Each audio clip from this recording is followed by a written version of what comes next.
बड़ी खबर आ रही है। पाकिस्तान की तरफ से जो सीज फायर का उल्लंघन किया गया और फायरिंग की गई, उसमें बीएसएफ के जवान जो गंभीर रूप से जख्मी हुए थे वो शहीद हो गए। आप जानते हैं देर रात कल पाकिस्तान ने सीज फायर तोड़कर फायरिंग की थी और इसी फायरिंग की चपेट में आकर बीएसएफ के हेड कांस्टेबल लाल फैम जख्मी हो गए थे। और अब खबर ये कि लाल फैम शहीद हो गए हैं। मिजोरम के आइजॉल के रहने वाले थे लाल फैम।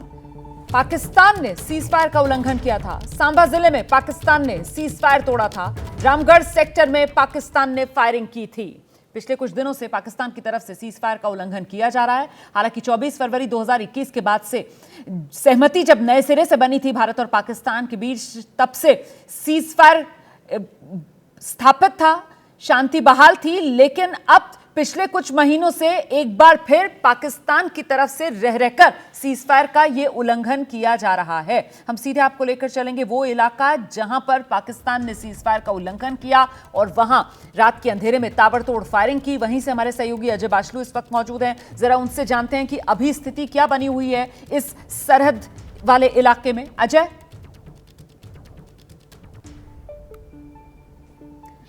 आपको मेरी आवाज मिल रही है? अजय बाशलू से हमारा संपर्क नहीं हो पा रहा। जी बिल्कुल रोमाना। जी अभी स्थिति कैसी है बताइए जरा।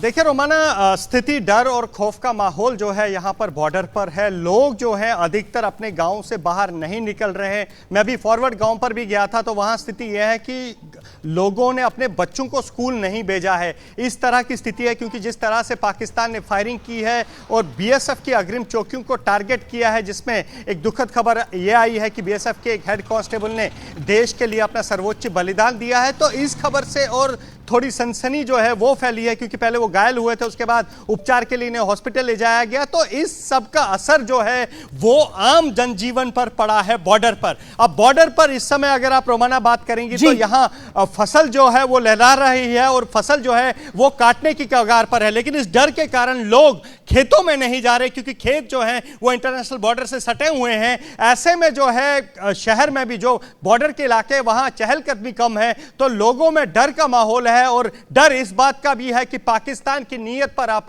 भरोसा नहीं कर सकते। बिल्कुल, पाकिस्तान की नीयत पर आप भरोसा नहीं कर सकते और इसी वजह से देश के मन में सिर्फ एक ही बात है कि अब की बार पाकिस्तान मांगे तगड़ा प्रहार। मैं रुक करूंगी, हमारे साथ हमारे सहयोगी आशीष सिंह मौजूद हैं और जरा आशीष सिंह से ये समझते हैं डिफेंस वाले कैसे रीड कर रहे हैं, आखिरकार ये क्यों रह रहकर पाकिस्तान की तरफ से सीज फायर वायलेशन जो होता हुआ नजर आ रहा है। आशीष, पिछले कुछ दिनों में ये घटनाएं बढ़ रही हैं।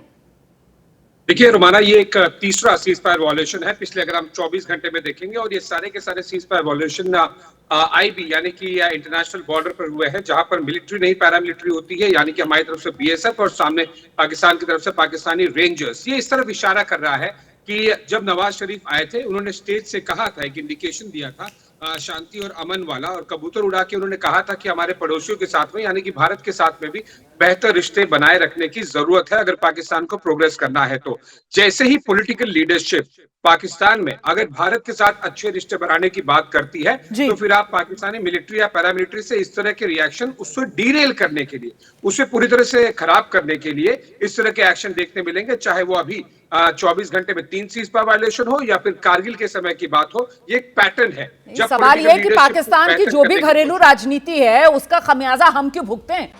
जब सियासत के शोर में खबर खोने लगे, जब सूचनाएं कम हंगामा ज्यादा होने लगे, तब जरूरी है संविधान के पन्ने पलटना, खबर की तह हटाकर आगे निकलना। मगर ये करेगा कौन? इसलिए अब टूटेगा मौन, जिसे मालूम है सियासत की बिसात, जिसने देखी है सत्ता की शह और मार। पक्की खबर, सच्ची बात, 1 घंटे सिर्फ आपके साथ।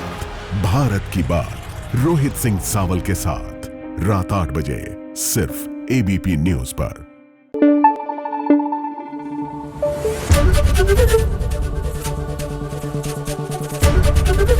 एबीपी न्यूज आपको रखे आगे।